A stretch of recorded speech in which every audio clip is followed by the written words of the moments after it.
1947, filho de uma família de classe média. Meu pai era jornalista no período, minha mãe foi professora primária no ensino da escola normal, e sou filho de uma família de 12 irmãos. Meu pai era poeta, Antônio Girão Barroso, minha mãe Alba Cavalcante Barroso. A família da minha mãe era do Ipu, a do meu pai era do Icó, e tinham laços recentes com o interior. E primeira casa, eu nasci na Casa de Saúde São Raimundo, por isso que meu nome é Raimundo, porque eu nasci de 8 meses, minha mãe fez uma promessa que se tudo desse bem, botava meu nome de Raimundo. Mas meu pai, como era poeta modernista, admirador do Oswaldo de Andrade, resolveu contribuir com a formação do meu nome e colocar Raimundo Oswald. Tanto que inicialmente eu me assinava Raimundo Oswald, quando eu trabalhei como pintor, etc. Né?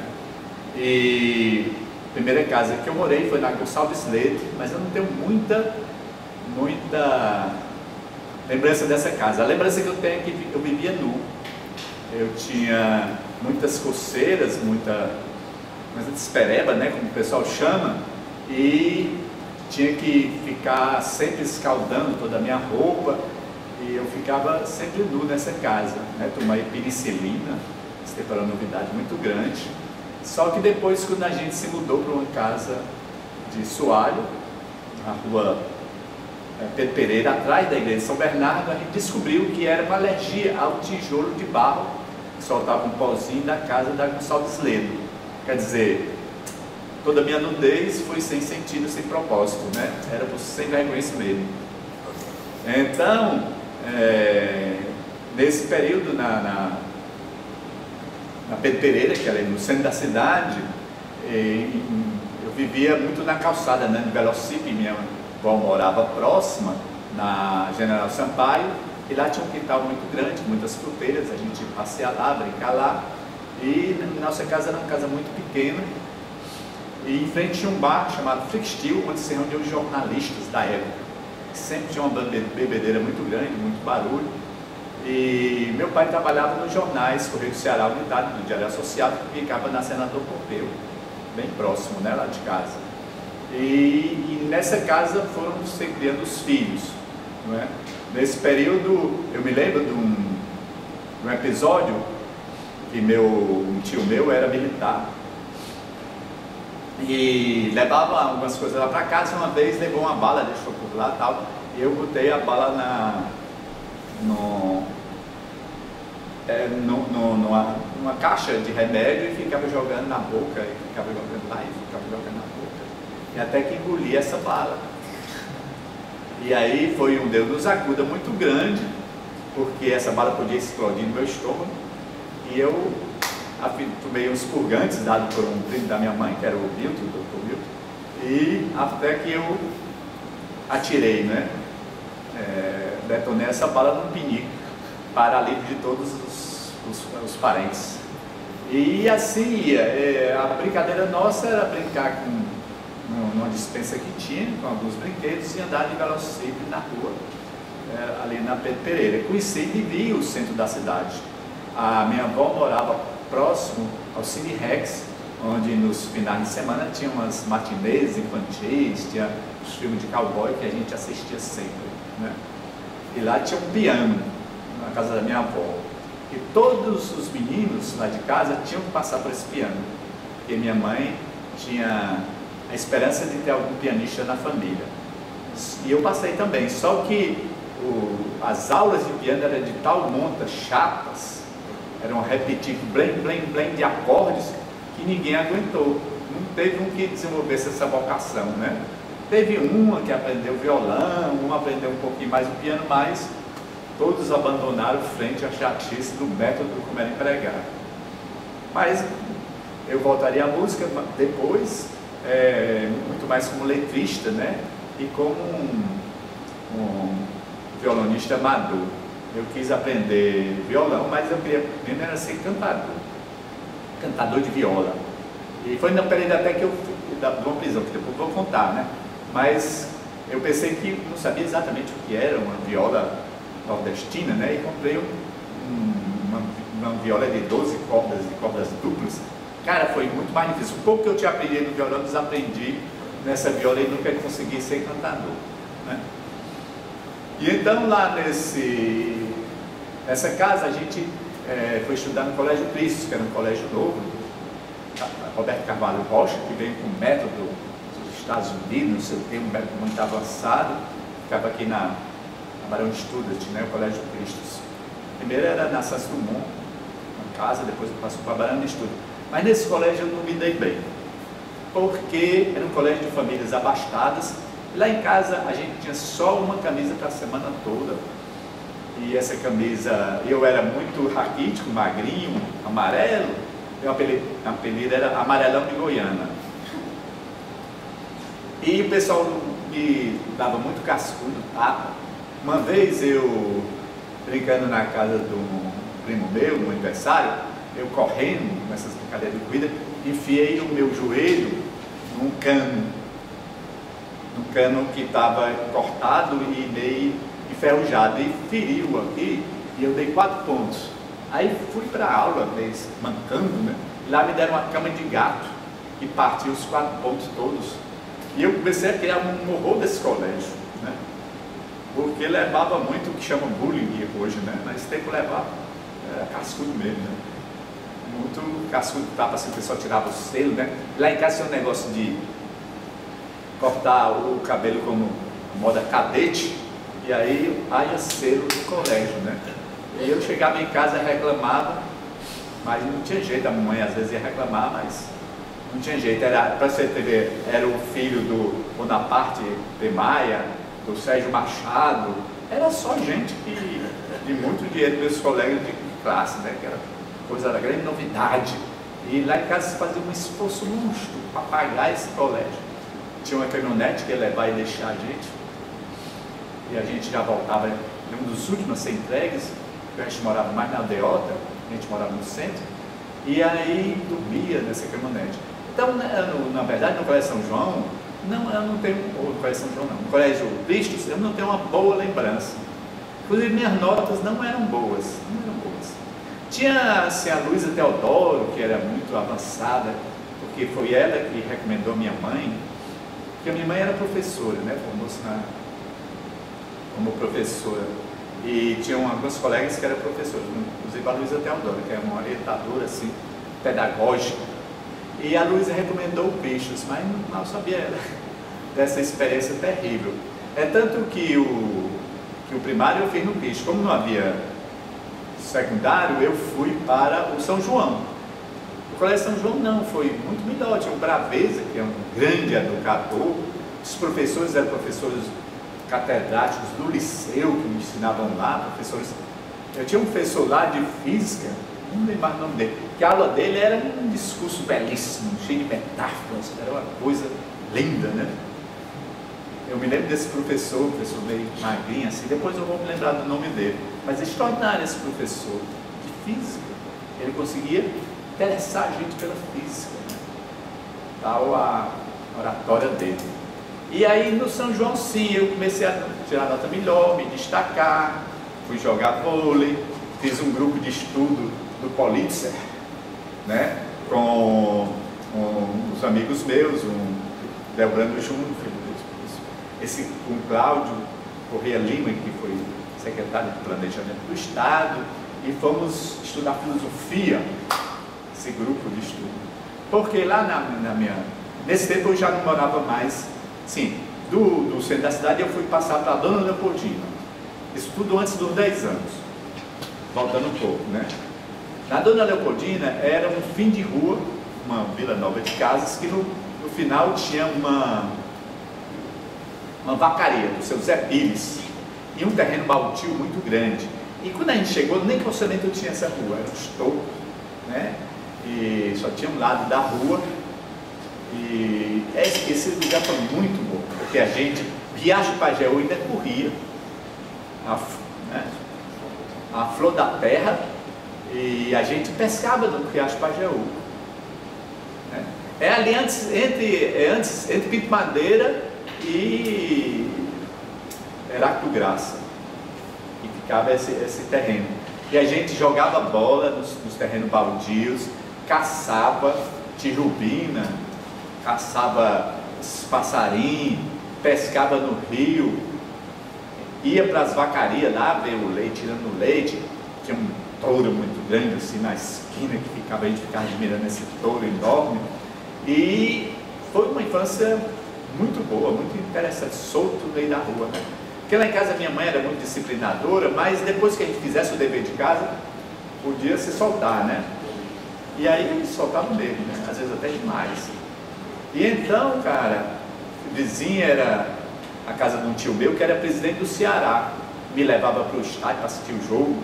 Só que ele era presidente do Ceará e eu comecei a ser ferroviário, ia para o velho Presidente Vargas, aquelas arquibancadas de madeira ainda, né? Parece aqueles puleiros de sítio, né? As arquibancadas antes eram assim. E ele, Ceará, me levava para o jogo e eu estou sem ferroviário. Nesse tempo era ferroviário, era de seu Nozinho Manelzinho, não sei o que, Macaúba e Carneiro, Zé de Melo, Pacuti, Macaco, Aldo e Fernando. Eu sei até hoje decorado, né? E aí ele ficava chateado, não sei o que, mas depois dava tudo certo, mas no outro jogo me levava de novo. E então foi uma infância muito solta e muito feliz, né? Muito feliz. E depois nós passamos da rua Dona Leopoldina para Carlos Vasconcelos. Carlos Vasconcelos é Tenente Benévolo e Pereira Filgueira. Aí já depois de 10 anos, né? E tinha uma casa na frente, que era dos Montenegros, tinha um campo de futebol lá atrás, tinha a casa do Delbrando Espino na esquina, que eram meus colegas de rua, né? Meus colegas de rua. Tinha uma casa numa esquina que tinha um pé de goiabeira muito bom, que a gente tinha um menino doido lá que jogava pedra na gente quando a gente tirava a goiaba lá, um biró, corria feito doido. E a gente tinha um Clube Iracema próximo. E a gente vivia nesse Clube Iracema jogando bola. Aí foi quando eu comecei a querer ser atleta. Primeiro fui tentar ser atleta de futebol, fui para o Fortaleza. Meu tio era Ceará, eu torci Ferroviário e fui para a escolinha do Moésio, lá no PC. Era fim de semana, rapaz, eu saía de casa bem cedinho, só com café, levava um pão com doce para a merenda, para ir lá para a escolinha do Moésio no PC. Joguei com aquelas camisas do time velho, que já estava usando meia surrada, dava para a gente jogar. E eu joguei lá e fui ser back central. Eu me lembro que tinha um cara lá que era o Salatiel, que era disse que rapaz, é muito bom aquele menino, não sei o que, mas eu era muito, na verdade, era muito magrinho, não corria muito, sabe? Tinha até um certo jeito com a bola, mas não tinha um preparo físico bom para ser jogador de jeito nenhum.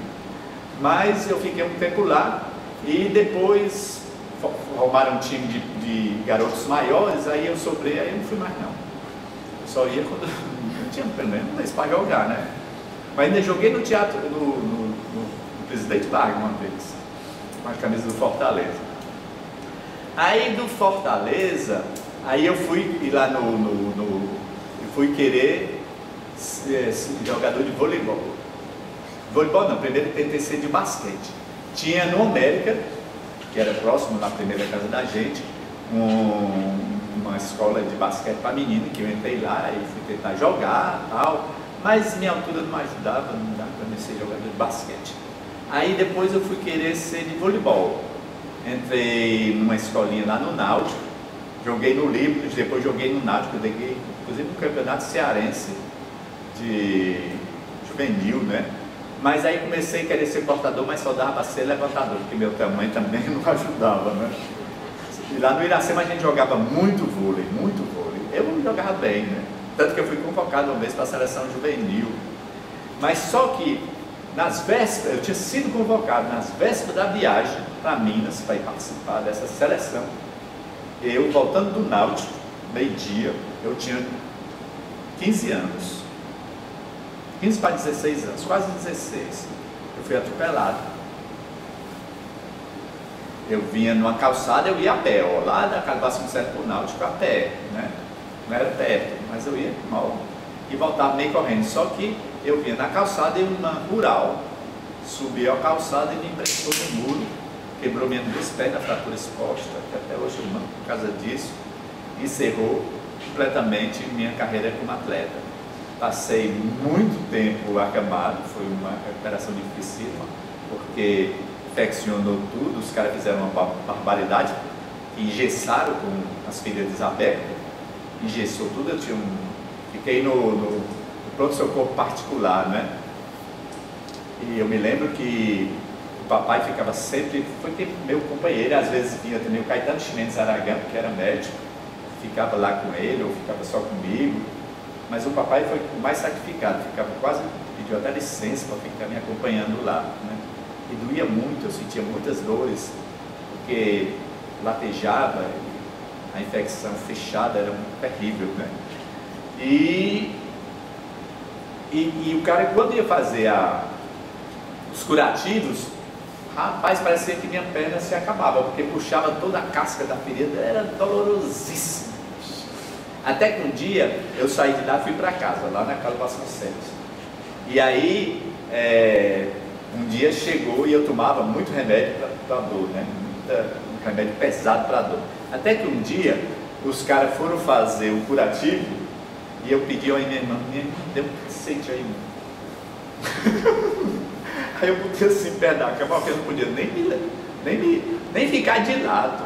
Doía, minhas nádegas, né, ficaram feridas também, foi uma coisa terrível. E aí eu digo assim, deixa que eles venham aqui fazer esse curativo aqui. Aí o cara foi lá fazer o curativo, o enfermeiro, não sei o que, chegou, eu digo, rapaz, não toque aí não. Não sei o que, tem que fazer o curativo, doutor, não sei o que, velho. E eu, pois toque aqui, toque aí. Aí puxei um cacete desse tamanho, eu digo, não toque aí não, que eu taco isso na sua cabeça. Aí ficou aquele assim, faço, não faço. Aí o cara desistiu. Foi quando meu pai decidiu que ali estava errado esse tratamento, me levar para o Rio de Janeiro.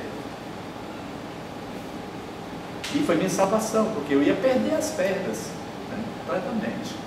Aí eu fui para o Hospital dos Servidores, no Rio de Janeiro, fiquei internado lá. E aí passaram as dores, eu comecei a ler muito, né? Aí me tornei intelectual, pronto. Foi a minha passagem de esportista para intelectual, foi nesse desastre, né? Morri com uma... Quer perguntar alguma coisa a vocês? Não, pode seguir.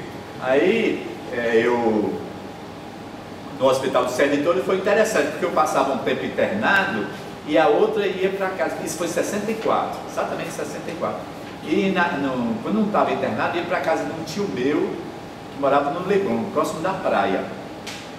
Cara, e lá era ótimo, porque eu ia para a praia todo dia. Lá no Rio de Janeiro, a juventude, negócio de ir para a praia, bronzear, ficar preto. Tinha esses papos assim. Mas tinha a vida cultural da cidade. Eu ia para o Museu da Imagem do Som, tinha uma programação de filmes de arte muito boa.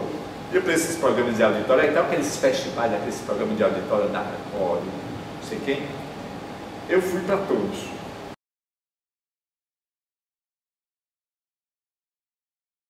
Quando eu saí do Rio, eu voltei para o Colégio São João e fiz esse grupo de estudos, que eu já falei, com o Cláudio Corrêa Lima, com o Idelbrando Espina Júnior, e com mais um outro, uns 2 colegas de classe. E disse assim, nós temos que nos engajar no movimento social, no movimento dos trabalhadores. Mas como se a gente não conhece ninguém? Se a gente não é conhecido, ninguém sabe que a gente existe, que se esse movimento é clandestino, como é que a gente vai se engajar nisso? Fazendo alguma ação que chame a atenção as pessoas desse movimento e nos contatem. E aí eu soube que na igreja do Usaro tinha uma reunião da ACO, e uma reunião de pessoas assim, vamos dizer, que era uma esquerda católica, Padre Tarcísio Santiago, Maria Amélia, Andréa Guetti, Luísa Teodoro, Dover Cavalcante, o cara que morreu depois, 40 anos. Né? E aí eu comecei a frequentar essas reuniões. E nessas reuniões eu encontrei alguém que eu fui para essas reuniões só para encontrar um operário. Como é que eu era encontrar um operário? Eu encontrei o seu Joaquim, que era do sindicato de Cal e Gesso, presidente do sindicato de Cal e Gesso. Ele, bom, está aqui. Encontrei o homem. Mas aí nessa reunião também tinha uma ligação com o movimento estudantil. através da Luísa Teodoro, que promoveu um curso de Paulo Freire lá no Teatro Universitário, dado pela Ruth Cavalcante. E eu fiz esse curso de método do Paulo Freire. E a partir dali, eu em contato com a senhora é Ação Católica Operária. Eu fui dar aulas lá no Morro do Teixeira, no Mucuripe, em ligação com o Sindicato dos Pescadores e Jangadeiros, né? E lá no Morro do Teixeira eu tinha que ensinar, alfabetizar, conscientizando. Era o método Paulo Freire ali, vocês sabem, né? A palavra geradora, não sei o que e tal. Cara, eu fui durante 6 meses, toda noite. Eu pegava o ônibus lá em casa e descia no pé da duna, descia embaixo e subia esse Morro do Teixeira, que realmente era uma duna. Para vocês verem, era uma duna enorme. E no centro da duna havia uma aldeia de pescador, uma roda de casa e no meio um negócio de puxar água, não é? Uma cacimba e uma bomba, é uma bomba d'água, tem outro nomezinho, né? Mas tem outro nome. E fazia aquelas, eu me lembro que tinha aquelas filas enormes só de latas d'água, mas todo mundo sabia quem era dono de cada lata daquela, né? Para saber nessa bomba, né? Chafariz. Exatamente, nessa bomba. E aí, cara, eu fui dar aula de noite lá, era uma palhoça de areia e para em cima, e o pessoal trazia seus bancos, e eu fazia aula levava uns cartazes lá, né? E fazia aula do Paulo Freire. Eu sei que eu passei 6 meses indo e conheci a vida popular, finalmente, né? Que eu queria conhecer a vida popular. Só que, quando terminou no último dia, que as pessoas se alfabetizaram realmente, cara, impressionante. Muita gente aprendeu a ler. E tinha prova, tinha uns textos para escrever. Organizado. Tinha resultados disso. E se discutia a vida do pescador, tal. E né, no dia da avaliação eles disseram assim, a gente quer lhe agradecer muito, a gente vê que você é um rapaz de boa família, que vem aqui se sacrificando, parece São Francisco, toda noite vem aqui para ajudar os pobres. E para mim, na época, foi assim um desencanto. Eu digo, porra, eu quero que os caras fiquem revolucionários, revolte, consciente, mudança social, e o cara acha que eu sou São Francisco, cara. Porra! Aí fica assim meio desapontado, né? Mas aí foi na época que eu entrei para a universidade em 68, 67 para 68. Aí vai começar na universidade. Minha mãe era uma professora, minha mãe lia muito, gostava de ler muito romance. Na verdade, meu pai era um homem da rua, um homem do povo, do público, ele não era da gente. Ele chegava em casa morto de cansado e só fazia demo dos filhos, né? Só pegava os filhos para brincar, não tinha outra coisa. Mas lá em casa tinha uma biblioteca imensa, porque o papai recebia livros das editoras do Brasil inteiro para fazer divulgação no jornal, né? O release, não sei o que, no jornal, botar, publicar no jornal. Ele tinha uma página literária no Unicário. E então lá em casa tinha uma biblioteca imensa, e a mamãe lia muito, e lia uns pedaços para a gente. E tinha uma coisa, minha mãe toda vez que saía levava a gente para a sessão da Academia de Letras, levava aqueles meninos. Cheio de lançamento de livro, no Salão da Escape, não sei o que. Eu estudei pintura quando era menino e desenvolvia, eu desenhava muito bem. Só que a mamãe disse, esse menino tem que trabalhar, olha esse menino vai trabalhar. Olha, eu tinha 16 anos. Aí me botou para trabalhar na Escape, na Propag, Propag era do papai, era uma agência de propaganda. O papai também foi o primeiro criador da primeira agência de propaganda do Ceará. Mas foi uma agência de propaganda do Tarcísio Tavares. Aí me botou lá para me fazer umas propagandas lá. Eu me lembro de uma que eu fiz sobre venda de Volks, né, de automóvel. Mas só que eu passava tanto tempo fazendo um desenho tão rebuscado, tão coisa que ele disse, pô, você não dá para ser polícia, você dá para ser artista plástico, pintor, desenhista. E eu comecei a fazer, né?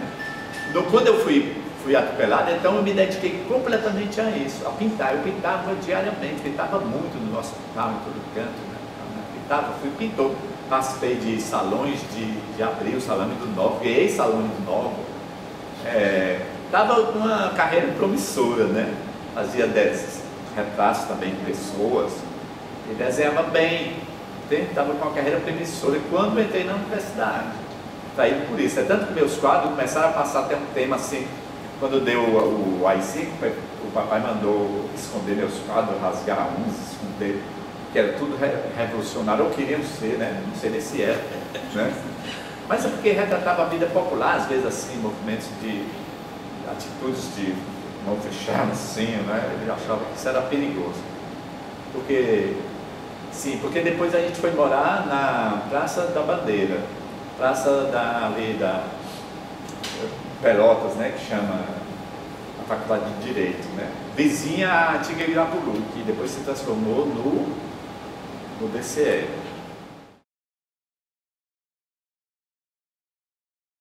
Olha, cara, eu fui marxista-leninista, maoísta, fui de Ação Popular, fui do PCdoB, vivi 10 anos mais ou menos fora da lei, né, de 68 a 78, fui preso 4 vezes, vivi na clandestinidade no Recife, fui dirigente do PCdoB no Recife,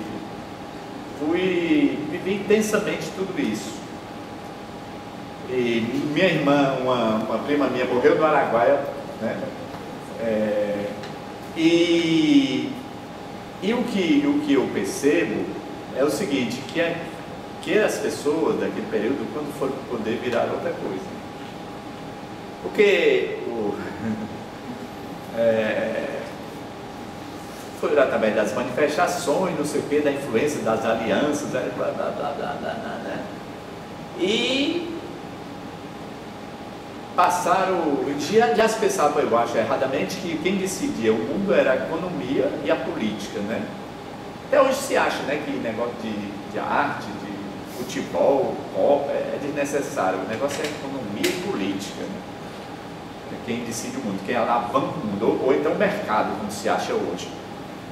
Isso era uma doença da modernidade. A modernidade, ela considerou que, primeiro, que Deus não estava na terra, Deus não era expressão, a terra não era imantada por Deus, isso aqui não era a manifestação do divino, não continha, nessa mesa, nessa coisa, não continha um espírito divino, isso eram coisas, e os animais também eram coisas, as plantas também eram coisas, e só quem tinha a alma era o ser humano, e Deus foi tirado da terra e botado no céu.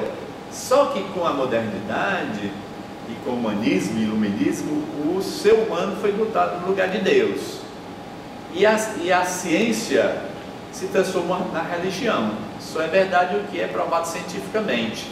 Cara, isso deu uma deformação tal na percepção humana, na cosmovisão das pessoas, que gerou um processo absolutamente destrutivo da natureza, um processo de acumulação econômica e um processo de, vamos dizer, fortalecimento dos aparelhos políticos, né?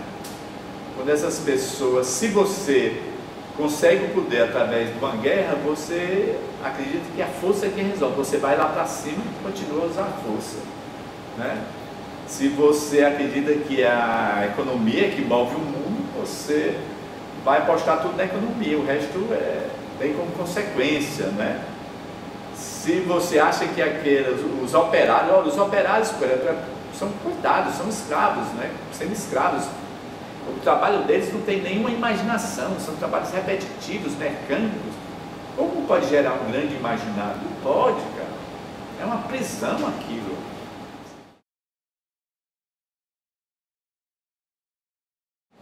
Fui aos poucos percebendo que não era por ali, entende? Por que eu percebi isso? Porque eu já tinha intuitivamente uma propensão à cultura, a valorizar a vida popular, o povo. Eu viajei o Ceará inteiro, o Nordeste quase todo, e fui a muitos lugares do mundo em busca da cultura popular.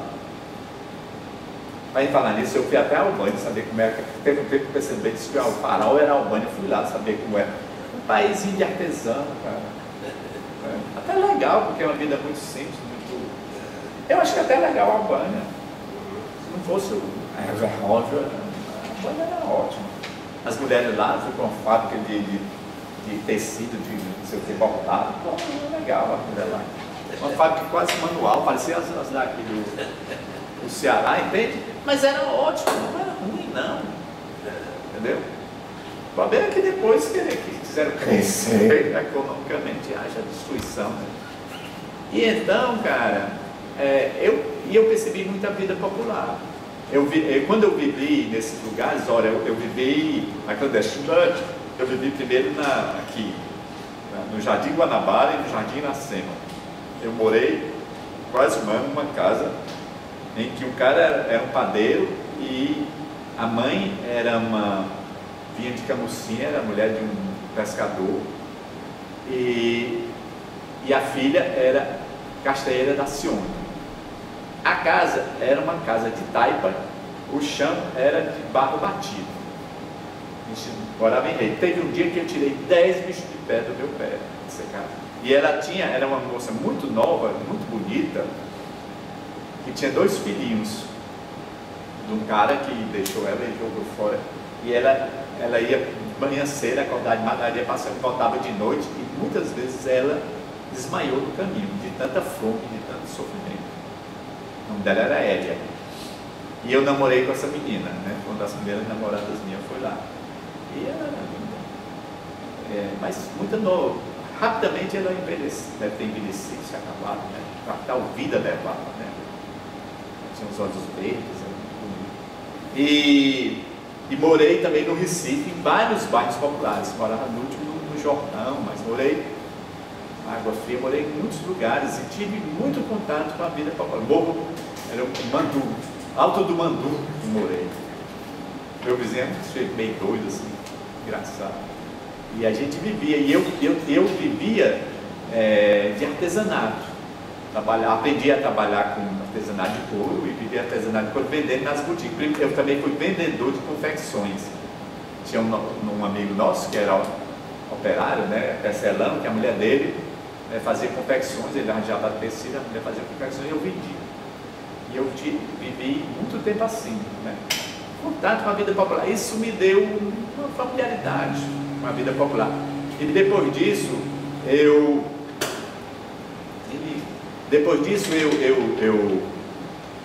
também na minha atividade profissional, eu viajei muito mesmo. E como pesquisador, como estudioso. Então eu comecei a perceber que fora esse saber universitário, existia um outro saber, uma outra visão de mundo. Que na universidade, em algumas cadeiras, me ajudaram também, principalmente antropologia. Me lembro que tinha aquele professor Ferreira, né? Francisco. Que ele foi para. Que era exilado na Suécia, não sei o quê. Era Francisco Ferreira, né? Tinha um irmão Alexandre. Aquele era José Ferreira, é o Francisco Ferreira. Professor, melhor professor, o José estava lá também, era aluno da gente lá nesse tempo. Professor extraordinário, as aulas dele eram belas. Foi o melhor professor que eu tive. Antropologia. A antropologia entende esse negócio, dessa visão mágica, mítica, anímica do mundo encantado. Entende? Que é a cultura popular. Ele conseguia ver que aquilo não era ignorância, que as pessoas faziam cultos ao boi mansinho, não era por ignorância, não, era por sabedoria. E o milagre de Juazeiro realmente aconteceu.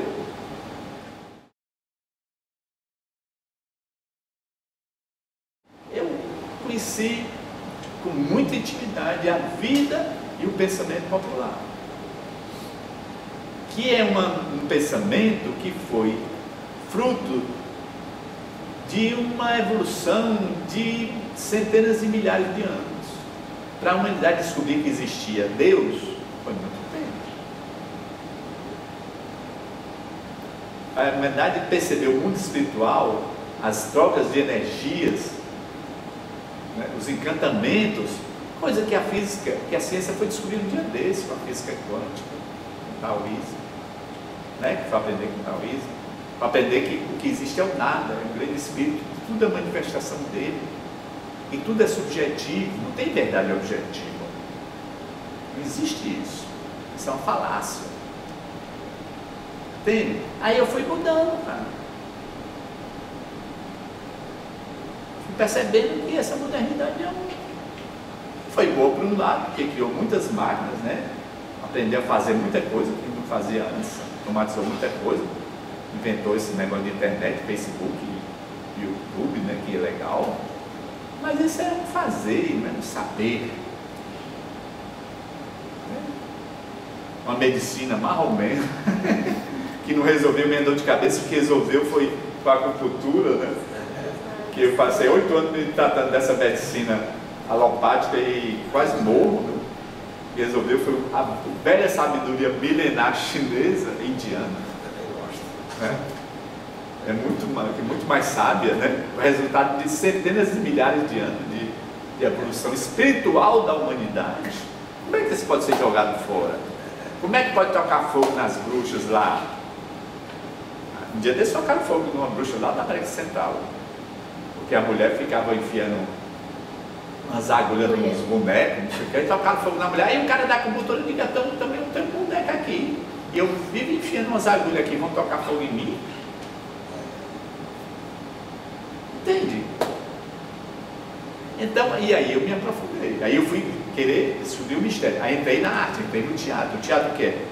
Uma arte que engloba todas as outras, já que eu gostava de música, era letrista de música, já que eu gostava de artes plásticas, já que eu gostava, né, de performance corporais, teatro. Aí fui no teatro, me dediquei e procurei aplicar esse meu saber no teatro. E mudei completamente a cabeça.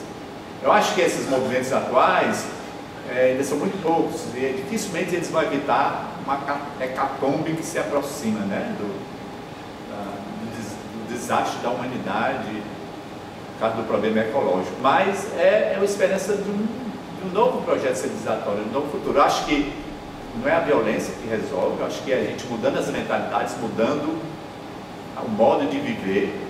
Quero viver cada vez mais simplesmente. Atualmente eu não... As coisas de animal, quanto a gente puder evitar comer, melhor. E quando comer, pelo menos agradeça o animal que se sacrificou para dar a vida, né? Pelo menos agradeça, né, cara? E... Não há interseção com o movimento da Maria Luísa, não? Não, porque o movimento da Maria Luísa é eurocêntrico, né?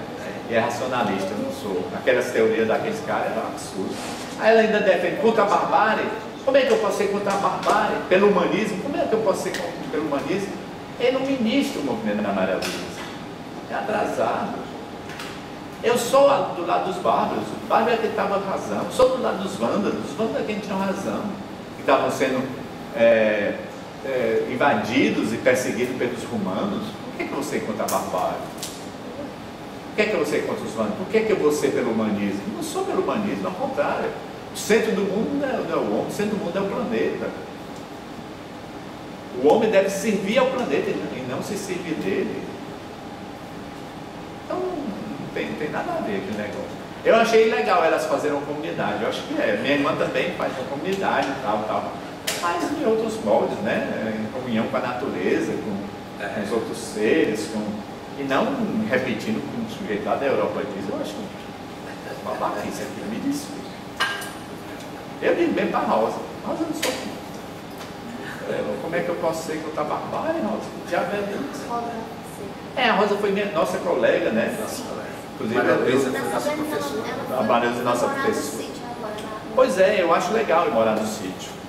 Acho muito bom esse movimento. Eu dizia para ela, a grande questão é a questão ecológica, a questão da vida da comunidade, não sei o quê.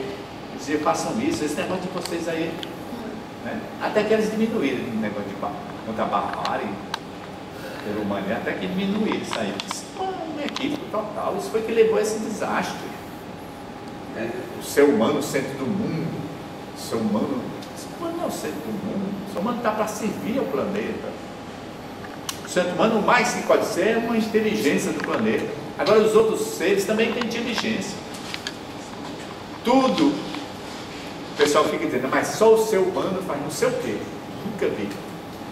Só o ser humano é capaz de criar arte, música. Eu digo, mas os passarinhos, o que é que o passarinho faz, cara?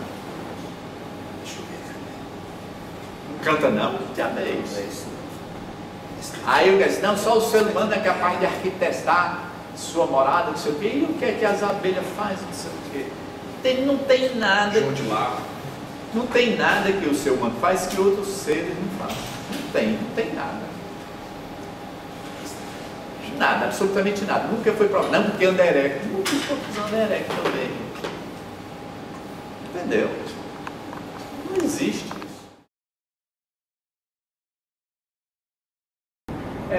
Hoje em dia, vou dizer uma coisa que vocês não vão gostar muito, né? Eu pouco assisto televisão, canal aberto, pouco eu leio jornal e eu ouço rádio assim um pouquinho na parte de música, né? Eu ocupo mais meu tempo de comunicação na internet, entende? Muito mais. E nos canais alternativos, os canais de TV a cabo, né? Alguns canais que eu sei que são interessantes, né? Eurochannel, por exemplo, né? Porque a importância dessas mídias antigas diminuiu. A influência que a TV Globo tem hoje é muito menos do que tinha. A influência que o jornal Estadão ou o Estado de São Paulo tem hoje é menos do que tinha, ou o Globo é menos do que tinha. O povo, né? O povo diário do Nordeste nem se fala. Então, porque você tem a possibilidade de ser seu próprio emissor, né? E você tem um leque muito grande de escolha. Então, eu estou nas redes sociais, eu faço redes das culturas populares, tem algumas redes sociais que eu sei que são legais. Tem uns correspondentes meus, tem uma mulher que é lá do Rio Grande do Sul, Inês Bueno. Essa mulher é tão bem informada, tão interessante o que ela diz. Eu nunca tive essa mulher, mas a gente conversa muito. E eu acho que eu nunca vou vê-la. Entende? Mas ela entende tudo sobre os índios, problema lá, né? Desse problema indígena no Brasil. Ela entende tudo, cara. Ela se posiciona muito bem, ela faz as análises, dá os dados, muito interessante. Entende? Então, hoje é difícil ocultar as coisas. Por exemplo, esse negócio da Palestina, né? Que a Globo só mostra os bombas dos palestinos sobre Israel, que mata uma pessoa. Também me conheci com morreram 100 e tantos palestinos. Não foi só 100 e tantos palestinos. Eu, pela internet, chega em cenas de atrocidade terríveis contra os palestinos. Dizimação de crianças, principalmente. As maiores vítimas são as crianças. E é de propósito, porque querem acabar a possibilidade de uma nova geração de palestinos. É um etnocídio dos mais imorais, mais graves que já houve na humanidade. Nós estamos presenciando todo dia. Por onde eu sei isso? É por essa mídia institucionalizada? Não, cara. Não. Isso não se pode mais esconder. Entende? Então eu penso que isso não pode substituir o contato pessoal, que é fundamental. Você aprende com o corpo todo. Você não aprende lendo, não. Você aprende vivendo, experimentando, quebrando a cabeça, morrendo e ressuscitando. Você aprende assim. Você aprende se jogando na vida. Esses filósofos passam a vida toda dentro do quarto escrevendo livro, cara. Hoje em dia, pode me dar o livro dele, eu desmonto todinho. Desmonto total. Schopenhauer, Deleuze, desmonto todinho, do começo ao fim. Eu acho que aquilo é uma falácia, aquilo é uma construção abstrata que não tem nenhuma relação com a realidade, que batendo com a realidade ela escorre totalmente. Eu gosto todinho.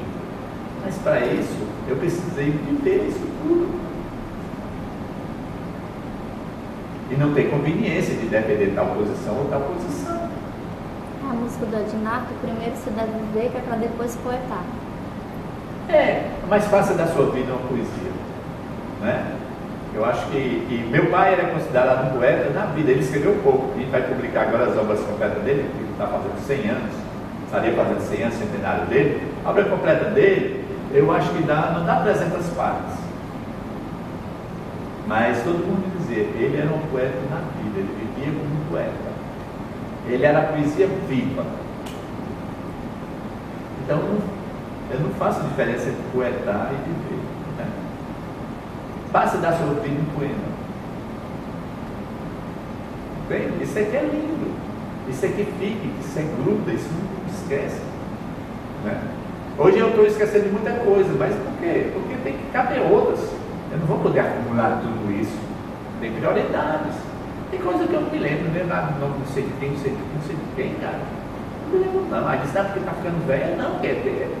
O HD está cheio, né? Tem que fazer uma coisa para outra, para segurar algumas coisas essenciais. Né? Eu acho que as idades mais interessantes são a infância e a velhice, porque são a idade onde a gente não tem conveniências, onde a gente pode ser mais autêntico. A criança, porque ainda não foi aprisionada, né? E o velho, porque já se soltou. O que ele tinha que fazer, já fez. Ninguém pode desfazer o que ele fez. Aí o cara não está mais nem aí. Aí diz que ele está ficando doido. Não sei. Os dois também são geniais. Né? Então, eu penso que é isso, que você tem que viver intensamente. Se você acredita em uma coisa, pratique. E aquilo vai dizer se aquela coisa tem fundamento ou não. Vai ficar só dependendo de boca para fora. Falácia. Não se sustenta. Não se sustenta de jeito nenhum. Sim, mas o que é que eu disse? Por causa, a segunda pergunta, que era com relação à internet, mas então... Pois é, eu sei que eu vejo a internet, ajuda isso agora. Tem que ter um contato físico. Sabe, a internet tem que ajudar. Eu tenho 3.000... Quase 3.000 amigos na internet, porque todo mundo que me pede para ser amigo, eu que deixo. Mas desses, muitos eu não vejo há muito tempo, mas pelo menos na internet, eu não tenho possibilidade de manter contato com 3.000 pessoas, não tem, é impossível. Tem aqueles que, mas quando eu revejo algum deles que está na internet, eles se lembram de mim muito mais se eu tivesse contato comigo na internet. A internet ajuda muito. Agora, o contato corporal, físico, é essencial, é fundamental, é que dá felicidade. E o céu é isso. Tem momentos lá em casa que eu estou no céu. Estou cercado de pessoas que me amam, que gostam de mim, fazendo o que eu quero. Estou no céu, o céu é isso, e a eternidade também. São momentos largos de felicidade que a gente abre na vida. Depois também, não sei. Acho que as pessoas ficam, ninguém se acaba completamente.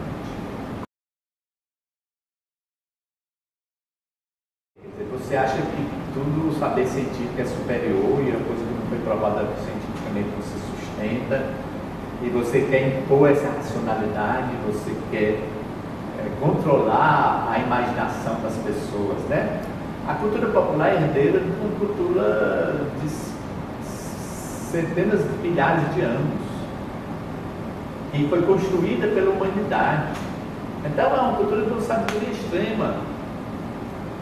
Por exemplo, aquilo que eu já falei, né? Por exemplo, boi mansinho. As pessoas lá no Caldeirão, porque eram herdeiras da cultura africana, faziam cortejos em torno do boi mansinho. Um boi muito bonito, que foi dado pelo Padre Cícero para eles cuidarem. E era um boi zebu, grande reprodutor.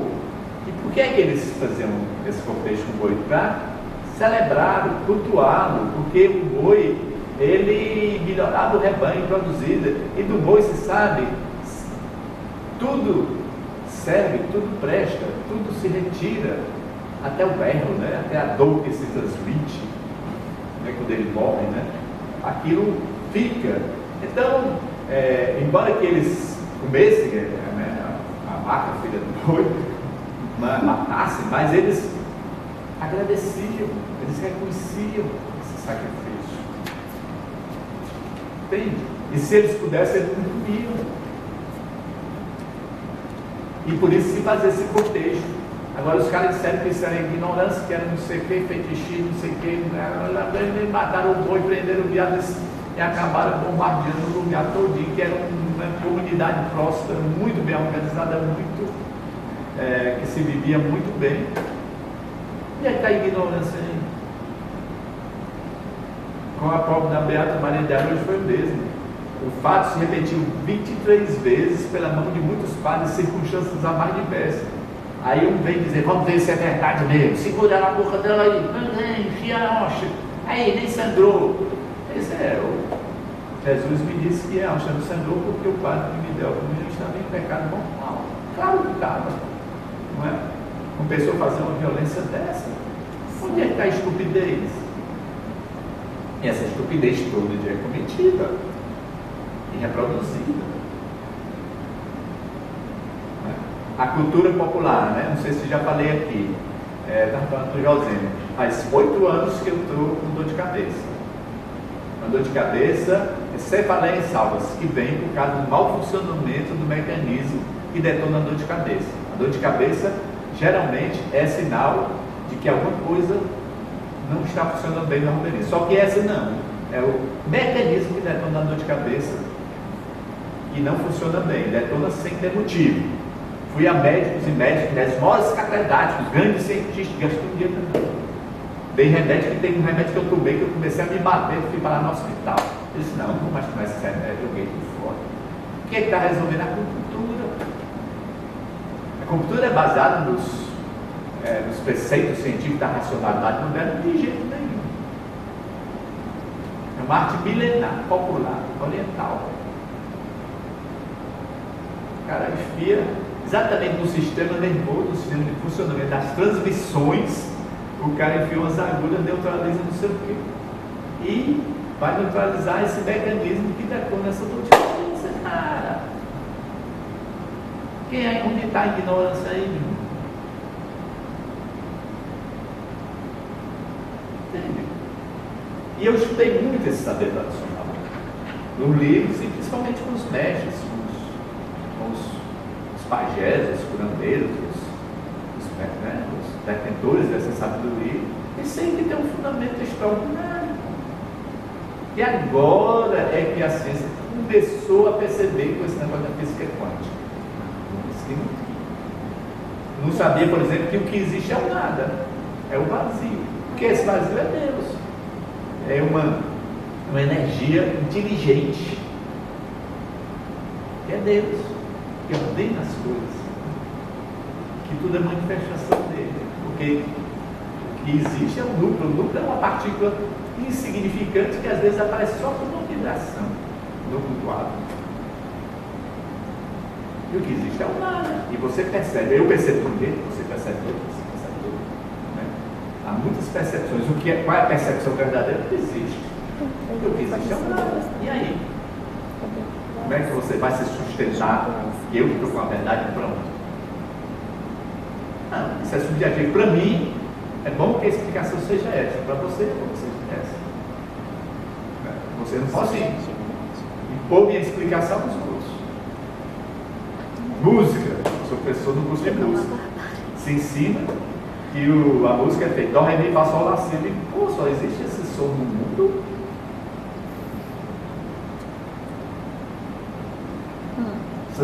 Música são sons articulados e ordenados. Pronto. Seja o que som for. Aí se amplia muito mais o espectro da música. Aí a música não nasceu mais na Grécia, como todo mundo acha que tudo nasceu na Grécia. O teatro nasceu na Grécia, a música nasceu na Grécia. Uma piada, né, cara? Isso aqui é o sistema de ensino instituído. Completamente superado, na babaquice. Mas muita gente está percebendo essas coisas, vai rompendo com isso, né? Criando novas possibilidades. Eu acho que essa é a expectativa de uma mudança de compreensão, de uma cosmovisão que é possível que haja uma possibilidade de renovação da humanidade do planeta e de salvação, pelo menos do ser humano, né? Porque eu acho que o planeta joga fora quem está perturbando, né?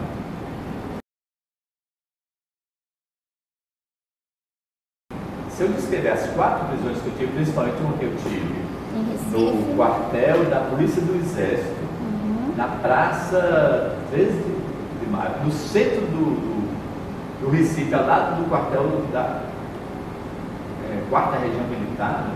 Sim. Do Quarto Exército, aliás, do Quarto Exército, sob supervisão de oficiais de alta patente, chamavam-se doutores, e a execução de carrasco, né? 47 dias, sob todo tipo de tortura, onde eu fui aniquilado mentalmente, fiquei louco, né?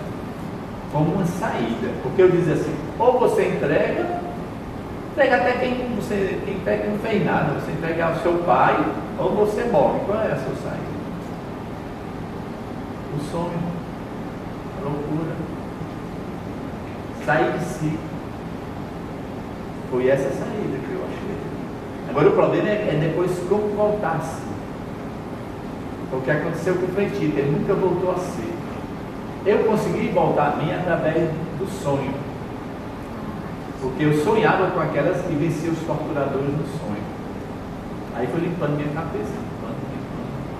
Escrevi uma peça chamada Dormir, talvez sonhar, que é exatamente sobre isso. Sonhar dormindo mesmo. Porque eu ia dormir e eu digo, não, vou sonhar com tal. Aí eu fazia como uma espécie de hipnose, auto-hipnose, aquele tema ficar na minha cabeça. Aí quando eu dormia eu sonhava com aquilo. E naquele sonho eu vencia o carrasco, né? Quer dizer, faça isso, eles não faço, não sei o que, enfrentava, tal, até que fui limpando, né? Então isso me fez descobrir o sonho. Esse mundo espiritual, esse mundo da imaginação. E depois foi viagens que eu fiz aos Juazeiros do Norte, na Romaria, Patricis, cara, foram um deslumbramento. Você subia aquele caminho do outro, uma grande romaria, você diz, bom, isso não existe, isso é outra coisa, isso é outro mundo. Conversar com aqueles caras, ver aqueles rituais, meu maior orgulho é ser cidadão emérito de Juazeiro do Norte, cidadão honorário de Juazeiro do Norte, e ter agora um teatro, meu nome, na Pedra do Joelho, na subida do Ouro, dado por Centro de Cultura Popular, né? E então, para mim, isso que eu queria na vida. Não estou dizendo que eu fiz tudo para conseguir isso, não, mas isso aí já é um reconhecimento que pode ter. Entende? Então, quer dizer, você descobriu esse mundo dessa outra cosmovisão. O que eu descobri não foi só a vida popular, foi uma outra forma de viver o mundo, cara. Que me contenta muito mais. Que não me leva para a opressão, que não me fecha, me amarra, me brutaliza, que eu não viro um homem de mercado, que o mercado vai resolver tudo. Eu conversei com uns amigos meus, que são senadores, importantes, não sei o que, eles dizem, como é o negócio da China? Socialismo de mercado. Socialismo de mercado, o mercado resolve tudo. Aquele negócio da economia resolver tudo. Aí você bota uma ditadura em cima, para impor aquela economia, escraviza o povo. A China conseguiu esse grande avanço à custa de escravizar seu povo. O Brasil conseguiu essa merrequinha à custa de leiloar seu meio ambiente, né? À custa de vender seu meio ambiente, à custa de destroçar seu meio ambiente, de rifar, não é isso? De rifar seu meio ambiente. Então, temos muitas riquezas naturais, vamos rifar. Toca fogo, pré-sal, não sei o quê, toca fogo, né? Pré-sal, se passou, a natureza passou bilhões de anos para enfiar esse tal de petróleo lá no fundo dos infernos, para tornar possível a vida na superfície do planeta. Aí o cara vai pegar lá de cima, está tudo para cima de novo, cara. Né? Tem coisa mais estúpida.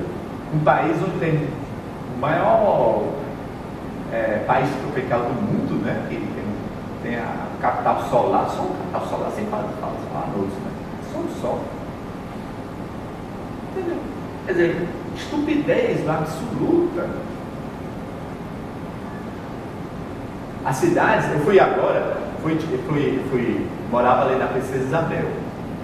Aí minha casa, era uma casa grande, antiga, tinha 2 mangueiras, um pé de cajueiro, um pé de nônio, e muitas outras fruteiras, etc., e grama, lugar da rede na alta. 450 metros quadrados, a maior parte era. Aí vem uma empresa, compra a casa vizinha e monta um galpão industrial em cima da minha casa. De material de construção pesado. Aí haja serra elétrica, haja solda, aquelas estilhaças de solda caindo em cima, e o menino novo pegou uma bronquite. E eu vou lutar contra isso. Passei 6 meses, mas consegui. Embargar a obra, só que a obra já estava feita. Por quê? O cara era simplesmente o presidente do Sindicato da Construção Civil, que deu 464 milhões para as campanhas políticas da última eleição do Ceará. Mas por quê? Porque eu preguei para o buraco. E consegui embargar, sabe por quê? Não foi porque havia poluição. Porque poluição, a SEMA, Secretaria do Meio Ambiente, disse que não tinha problema nenhum, não. Nem poluição sonora nem do ar. Né? Foi porque ali era uma rua secundária que era para desaguar o trânsito da rua principal e não podia haver carga e descarga de caminhões pesados. A lei de ocupação e uso do solo da cidade é feita em torno não do ser humano, não da natureza, não do meio, da natureza principal, em torno dos carros, do fluxo de veículos, para favorecer o fluxo de veículos. No Brasil houve um projeto de civilização, foi o projeto de Darcy Ribeiro, de Niemeyer, de Jânio, de Juscelino, de Celso Furtado, de Antônio Calado, Antônio Cândido, Lício da Silveira, e mais, para falar dos políticos, Brizola, entende? Que era o país que criou Brasília, onde os carros não cruzavam com as pessoas. E a organização da cidade não era feita em função nem da construção, da indústria da construção, nem da indústria automobilística, era feita em função das pessoas, as pessoas estarem próximas, a sua moradia ser próxima a seu emprego, a seu comércio, as suas coisas todas. Foi pensada assim a cidade. Aí vai ver Brasil, acho que todo mundo foi destruído. E no resto do Brasil, então, e depois veio um golpe militar em cima disso aí para destruir esse projeto. Você quer comunhão, entende? E nunca mais um projeto de país foi alavancado, muito mais. Hoje o projeto de país é vender toda a sua riqueza natural o estrangeiro, explora até o máximo e ajustar as contas, não sei o que, distribuindo esmola na forma de bolsa. Esse é o projeto de país.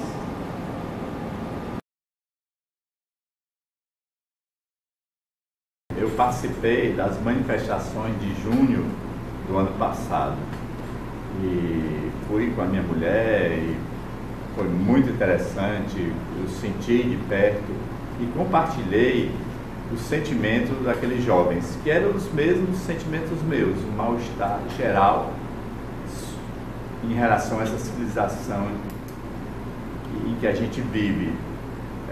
Um sentimento meio difuso de mal-estar, meio generalizado. Não havia assim uma reivindicação específica, havia um mal-estar generalizado. E isso foi muito interessante. Era um sentimento muito semelhante à geração 68, que estourou no mundo inteiro, não é? Na Europa, nos Estados Unidos, na América Latina e no Brasil, em todos os estados. Ora, esse sentimento era um sentimento muito genuíno, muito visceral, só que ele depois foi canalizado, foi reprimido, e quando ele surgiu, foi canalizado de maneiras diferentes, né? Diferentes. Mesma coisa eu vejo com esse movimento agora, é um movimento no estágio mais agudo de conflito, de degradação da civilização em que a gente vive, e o sentimento de insatisfação mais profundo. Só que esse sentimento não sabe ainda como ser canalizado. E não por acaso, é porque essa nova civilização que está emergindo dessa insatisfação, ela não tomou conformações muito precisas, está buscando esse caminho.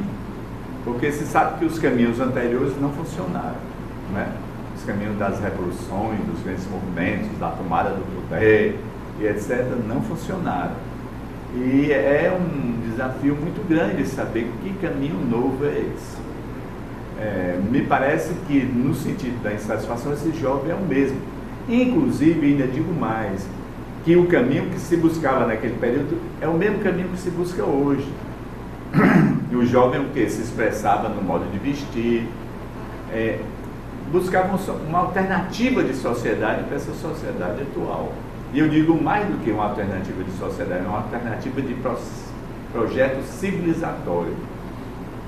Hoje você veja, tem muita coisa parecida com os hippies, a vida, se busca a vida em comunidade, a vida junto à natureza, a defesa da natureza, tem muita coisa com aquela geração de 68. Tem muita coisa a ver. Só que o que está vendo agora é muita gente querendo canalizar para determinados objetivos políticos imediatos, parciais, entende? Querendo capitalizar aquele sentimento para alguma coisa específica. Só que esse sentimento não é em relação a uma coisa específica, é em relação muito mais profunda, em relação ao modo de vida da modernidade. Se busca uma alternativa para o projeto civilizatório de modernidade. Esses jovens que foram hoje insatisfeitos para as ruas, os filhos que lutaram por uma democracia que ela, apesar de ser recente, já demonstra uma crise. Assim. Mas só que não lutava só por democracia. É que estava dentro desse projeto de 68, tinha um projeto de vida. Você vê pelas roupas, pelos costumes, pela música. Você vê que tinha alguma coisa de hippie, entende? O hippie, ele não buscava a democracia só, ele buscava uma alternativa de vida. Mas não tinha um objetivo mais específico? Não, foi canalizado por esse objetivo da ditadura, o objetivo imediato de derrubar a ditadura. Certo. Mas não se esgotava aí. Não se esgotava aí. O que a gente queria era mudar o mundo. Então era bem parecido com o de hoje, embora eu não pense que o de hoje é mais fragmentado. São muitas bandeiras nas ruas hoje, não? Mas o que a gente queria era mudar o mundo. Só que era muitas bandeiras, mas a gente tinha etapas. Não, agora são mais bandeiras. Assim, naquele tempo a gente tinha essas mesmas bandeiras de mudar o mundo. Só que tinha etapas. Entende? Hoje ninguém sabe exatamente qual é a etapa. Sabe que aquelas etapas que a gente trilhou naquele momento não levaram a isso que a gente queria. Ao contrário, se estabeleceu uma ditadura do capital, do mercado, tão violenta quanto, embora mais difusa. Mas eu interpreto como um sentimento de insatisfação muito semelhante, e de rebeldia, de juventude. A juventude quer tomar para si o mundo, quer fazer o mundo à sua imagem. A juventude não está satisfeita com essa civilização, com essa sociedade. Os movimentos sociais foram completamente esvaziados e manipulados.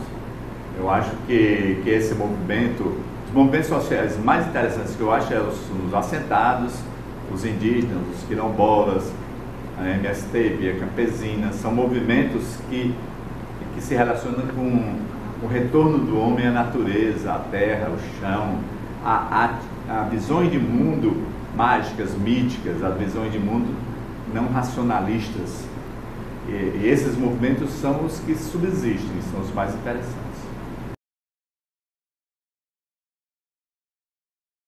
Eu trabalhei com o Jornal Povo, nesse período que eu trabalhei, era um período que ainda peguei um restante de ditadura, começo da redemocratização do Brasil. Foi um período bem interessante, porque estava havendo uma abertura na imprensa, se lutava por isso, se lutava contra a censura e para uma abertura na imprensa. E também foi um período do surgimento de uma imprensa alternativa.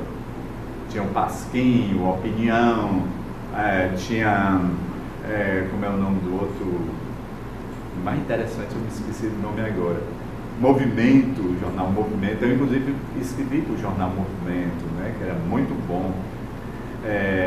Fora o mutirão, a imprensa local, alternativa. E então a gente trabalhava nos dois. O que não dava para sair num, saía no outro. Mas no Povo, o meu editor mesmo, Elias Rodrigues, disse que eu era muito vigiado, muito controlado, muito reprimido. Mas mesmo assim, eu trabalhava no Caderno de Cultura e fazia reportagens muito interessantes. Mesmo depois eu entrei no Cotidiano e depois fui articulista. E eu sabia das minhas limitações e trabalhava mais com uma forma que eles não percebiam, né? Mas a valorização da cultura popular, da vida popular, do saber popular. E eu fazia muitas reportagens que hoje, depois eu usei em livros e vou usá-las, muito interessantes, foi muito bom. É muito bom trabalhar, né, como repórter. Principalmente um repórter criativo, um repórter que não está nessas áreas mais controladas, que são a área da economia e da política. Você trabalha no Cotidiano ou trabalha no Caderno de Cultura, Arte, é muito mais interessante trabalhar. Era muito prazeroso. Você saía, você escolhia a pauta e saía em busca de histórias, de boas histórias, que você sempre encontrava. Agora, hoje em dia não, eu acho que hoje em dia a importância do jornal escrito decaiu muito. Hoje em dia você tem uma alternativa de ser seu próprio emissor na internet, criar blogs, sites, criar publicações. Eu acho que essa variedade, essa riqueza corre muito mais pela mídia digital do que pela mídia impressa. Então, se você quer se sintonizar com o mundo criativo, não é mais na mídia digital. Por isso que não tem mais nem imprensa alternativa, porque não interessa, a alternativa está na internet. E é muito mais rica, muito mais possibilidade de ser seu próprio emissor, não é? E eu acho que os jornais caíram de importância, né? Esses jornais tradicionais, da grande imprensa, caíram de importância. E eles continuam mais ainda, mais conservadores, mais limitados, por isso que as pessoas não têm mais tanto interesse por eles.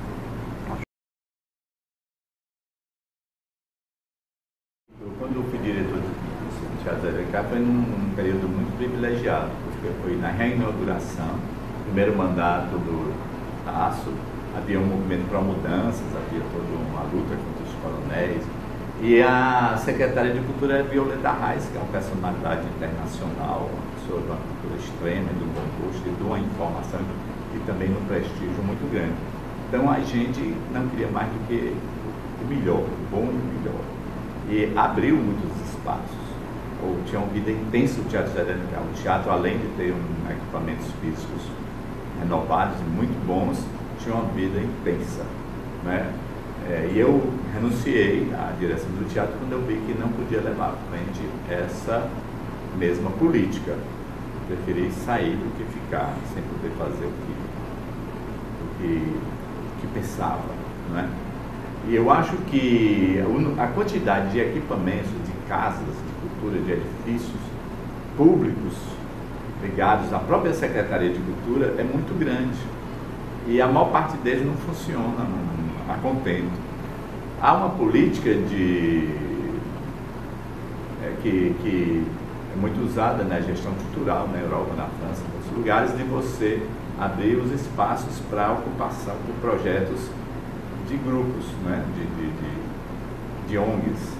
Por exemplo, você abrir um edital para o funcionamento do Teatro Carlos Câmara, que era um antigo teatro da Estatura, né? E aí os grupos concorrem e propõem. E aquele que tiver a melhor proposta é eleito e vai ocupar, e vai gerenciar, e vai usar aquele espaço durante um determinado tempo, que pode ser renovado por uma vez ou não, conforme o desempenho.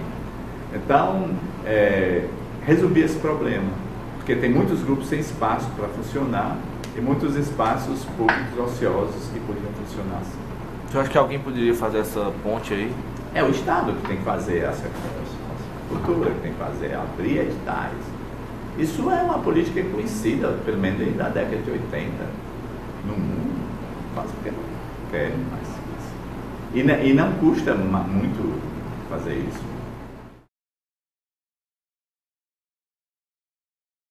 O O problema do ensino do Brasil é que o ensino do Brasil é projetado como um apêndice da grande indústria, né, que funciona para fornecer mão de obra para o capital. Eu tinha que mudar a orientação do ensino do Brasil. O problema do ensino do Brasil é a concepção do ensino, não é a quantidade. Ao contrário, a quantidade é ótima e deve ser maior ainda. Eu acho que tem que mudar. Um movimento que começou na luta contra a ditadura, por exemplo, quando eu entrei na universidade, foi em 68, em 68, 69, a gente lutou para quê? Comissão paritária de professores e alunos para dirigir. Eu vou hoje para o conselho, pronto, o conselho do curso tem uma aluna só e 30 professores lá, entende? O que é que esse aluno disse? Nada, está ali fazendo papel de besta. Né? Mesmo assim, o conselho universitário também é altamente desigual e tem quem manda mesmo, é o reitor, que é mandado, por sua vez, pelo governador. Então, aquilo é uma farsa. Esse conselho universitário é uma farsa. Não funciona. Eram comissões paritárias, professores e alunos, né? E outra, com autonomia universitária, autonomia dos cursos para decidir sobre aquilo. Os alunos tinham bolsas, funcionavam de manhã e de tarde, estudo dirigido, capacidade de iniciativa, entende? O projeto era outro. E não era esse projeto que foi implantado. Derrubou-se a ditadura, lutou para derrubar a ditadura, para implantar um processo educacional libertador, renovador, e se implantou um projeto acadêmico ditatorial. Então, ela estava mentindo quem tomou o governo. Então, precisa refazer esse poder, estilhaçar esse poder, né? Estilhaçar esse poder, aliás, e fragmentá-lo, e as pessoas tomarem o poder dentro da universidade das mãos. Em vez de fazer greve, devia fazer a ocupação e instalação desses grandes fóruns e tomar nas suas mãos e mudar esse projeto universitário. Eu acho que as greves são completamente sem sentido, porque é isso que o poder quer, esvaziar a universidade, esvaziar o movimento, se for possível, até acabar com a universidade. E a greve, ela ajuda nisso. E é tanto que prova que agora, depois da greve, todas as promessas do governador não foram cumpridas e está vendo um movimento de retaliação contra os professores, contra a universidade, exigindo muito mais controle sobre ela e foi enrijecido. Então, acho que inoperante. Greve é para operário industrial, né? Para estudante nem professor. É uma elite colonizada, uma elite que o que vem do exterior, principalmente da Europa, e não só do exterior, do Rio e São Paulo, é que é a luz, aqui só tem trevas. E é tanto que o que é divulgado, se você for ver a lista a bibliografia dada nos cursos, aqui vai ver que a lógica é essa. Não tem autores cearenses, não existe, não tem nem editora no Ceará. Se não tem editora, é porque não querem publicar os livros aqui, entende? Acha que aqui não existe luz, aqui nós somos um bando de pau mandado que só faz repetir o que os outros dizem. Não está havendo não há um movimento de louvação a essa ideia. Se hoje der o Carneiro, vamos embora para o Rio de Janeiro, que as coisas vão de lá. Há um louvor a essa ideia pela elite cearense. Que aqui é um lugar obscuro, que não existe nada, que a pessoa tem que ir embora e que nem volta mais. Né? Então, há uma falta de autoestima muito grande, há uma cabeça colonizada muito forte e que é cultivada por essa elite. E ela não vê o seu próprio povo, não vê a sua própria cultura, não vê a sua riqueza cultural. Né? Agora, o povo quando ele vai, ele sai daqui porque é o jeito, mas ele sempre tenta voltar, só não volta porque não consegue. E leva a sua cultura. Leva para a Feira de São Cristóvão, leva para o Boi, lá para Parintins. Para onde ele vai, ele leva a sua cultura, leva para o Acre, para o Amazonas, para o Amapá, porque o que existe forte no Ceará é a cultura popular, a cultura do seu povo. A cultura das elites é uma cultura subserviente, repetidora, muito pobre. Vi uma frase do senhor, que eu, em outra entrevista, que eu achei interessante, é que a elite prefere ir pra Disney do que ir pro Crato, né? Pois é, porque, por exemplo, se você vai não tem uma coisa mais extraordinária do que a festa do Senhor de Bonfim, por exemplo. É linda. Há um espetáculo de fogos belíssimo.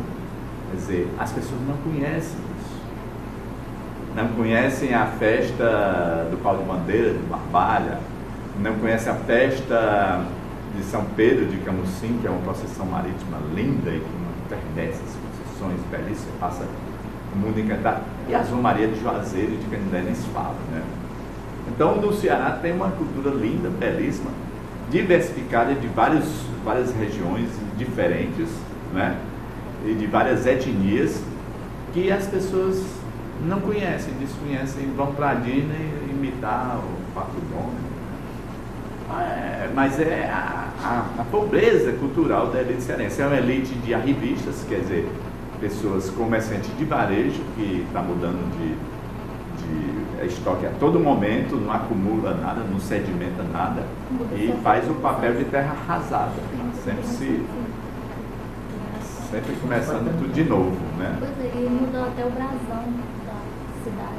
Pois é, tem um brasão no Ceará, tem uma jangada, só que não tem mais jangada, então tem uma política de destruição dos portos de jangada e da vida do pescador.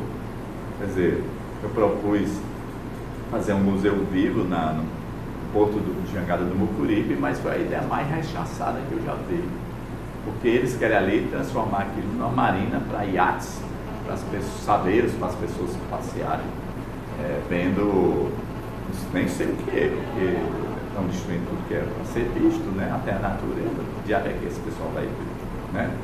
Só se for as mulheres, né? As nossas pobres jovens para servir de prostitutas.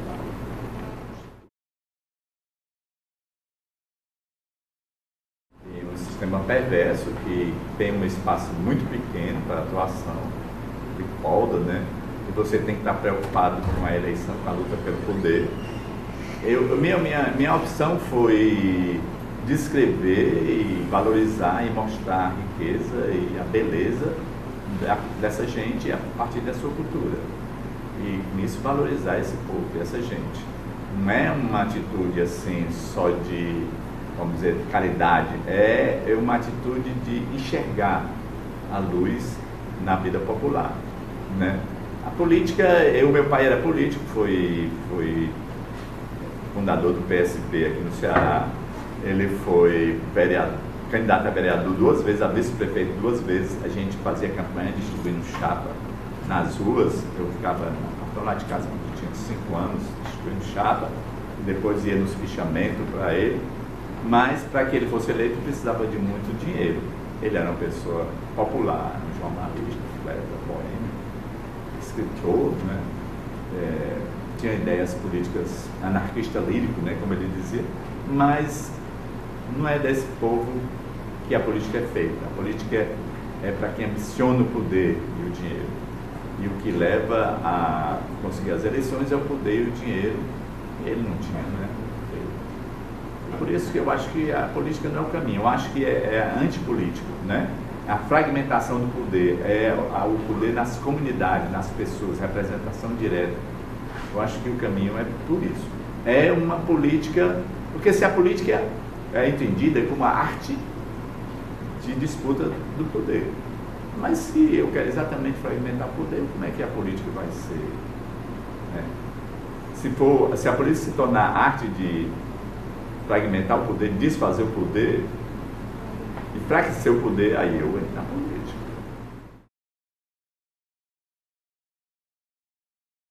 Eu não sei se eu falei já de como eu fui expulso de uma casa na Princesa Isabel.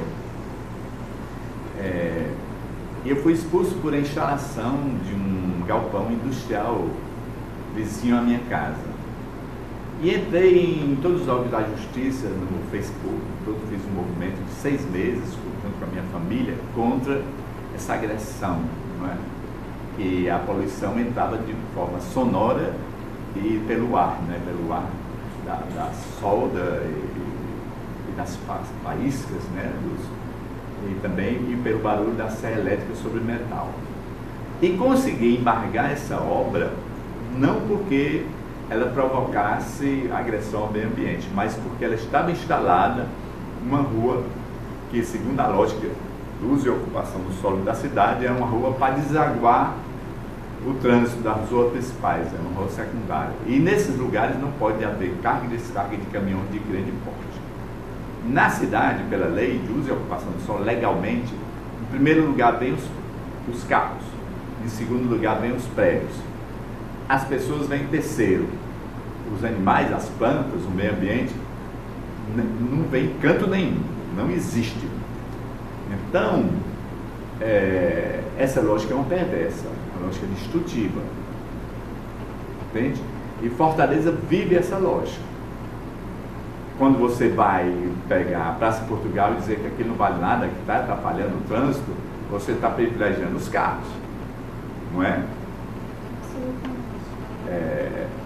Houve no Brasil um grande projeto que traz de país, nesse 64, que foi golpeado pela ditadura, que no plano urbano a resposta foi o projeto de Brasília, onde o privilégio era para as pessoas andavam nesse plano da terra, os carros andavam por baixo ou por cima, os edifícios não podiam atrapalhar isso, tinha que estar num lugar de modo que desse espaço para as pessoas, não é? Não podia ter muita altura e não podiam estar contíguos uns aos outros. E esse era um projeto de vida, de convivência com a natureza e com o planeta. Esse projeto foi abortado. O projeto agora é o mercado em primeiro lugar. O projeto agora é desenvolver o mercado que tudo se resolve. E esse projeto de desenvolvimento do mercado que tudo se resolve leva à destruição completa. O Brasil, o grande handicap que ele tem na constelação das nações para crescer é sua natureza. Que faz sua natureza. Então Fortaleza vive isso, cara. Eu nasci e me criei em Fortaleza desde criança, no centro da cidade. Conheço cada palma.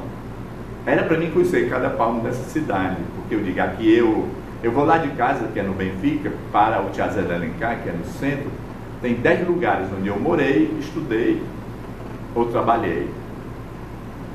Para mim é uma cidade irreconhecível, é como se tivesse havido uma guerra e tivesse destruído aquela cidade que eu vivia, que eu amava, que eu andava de velocípede no centro, e tivessem só os escombros dela, nem construíram outra, só tem os escombros, entende?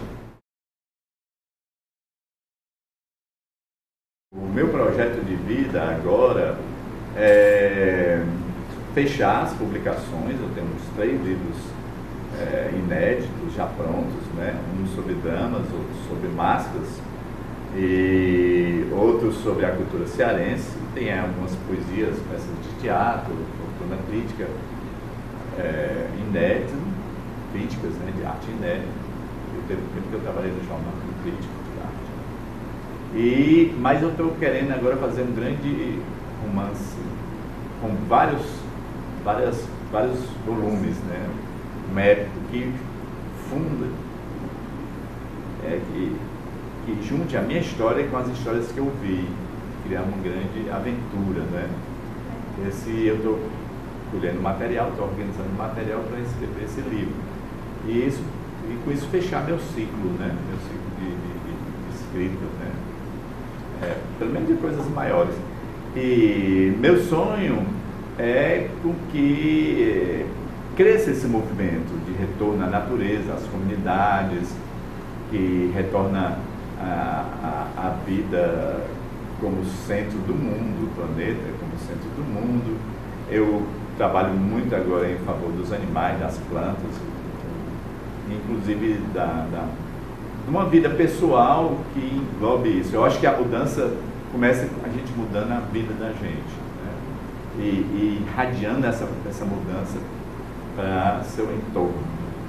Na universidade, tentando criar uma paridade nas decisões, uma democratização nas decisões, com ideias inovadoras. Por exemplo, agora no curso de música estou dando aula, eu estou tentando mostrar aos alunos que os sons musicais não são só os dó, ré, mi, fá, sol, lá, si. São todos os sons produzidos na natureza, no mundo, né? Incluindo os sons produzidos pelo ser humano, né?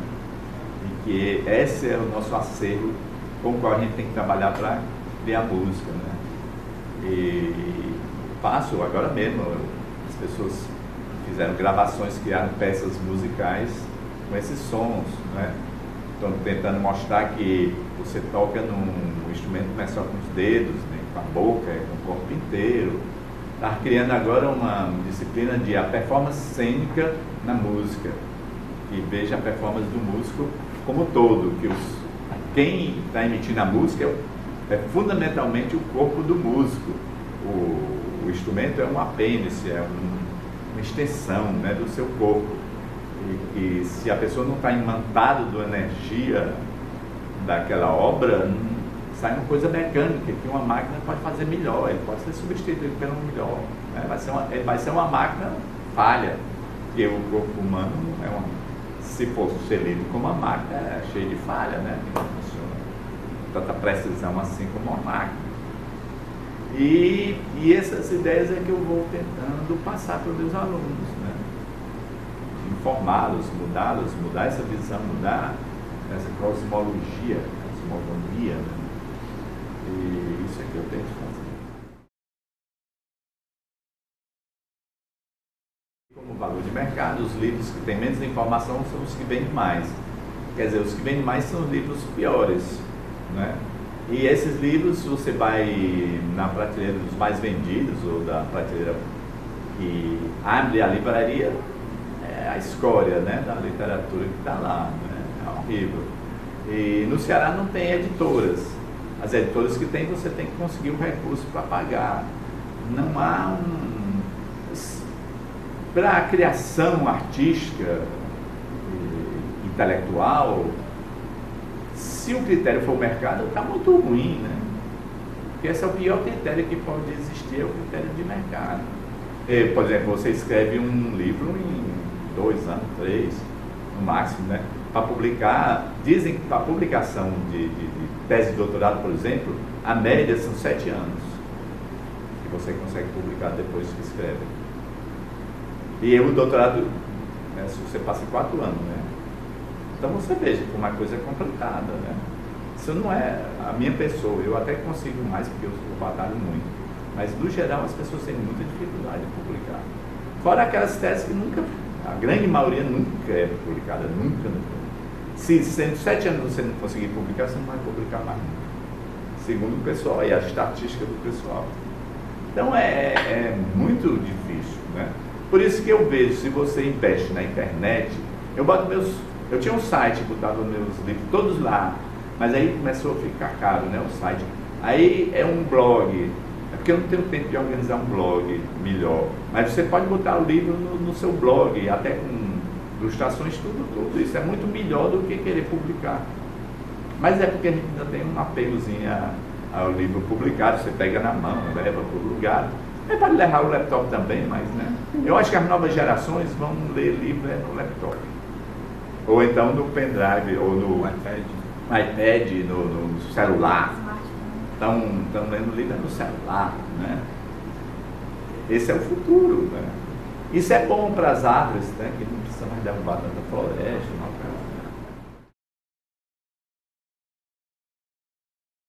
Cara, não existe nenhum incentivo. Existe assim, porque o pessoal no mercado, dentro da lógica de mercado que orienta as políticas ambientais, o mercado artístico é muito rarefeito, né? Muito pequeno. O que é que dá? O que é que funciona no mercado artístico? Grandes shows, né, de rua, como esse FanFest que fizeram, o que mais? Né? Não sei mais nem o que é coisa assim, né? Então nisso existe um mercado tremendo para isso. Agora, para essas outras formas artísticas, para teatro, por exemplo, o teatro é terrível, né? Eu era acostumado a viver numa época em que eu não fazia. A média de público das minhas peças eram 100 pessoas. Hoje, se forem 30 pessoas assistir uma peça, já o pessoal está ótimo. Porque é difícil você circular na cidade, é difícil ter o contato pessoal, é difícil nos lugares. A gente tem, hoje está estabelecido uma comunicação muito forte digital. Mas isso não pode, isso é bom, porque muitos amigos que eu não vi há tempos, eu me comunico no Facebook, mas isso não pode substituir o contato pessoal, que é muito mais rico, muito mais intenso, muito mais forte. Isso é um meio auxiliar, não é a via principal da vida, não é o mundo digital.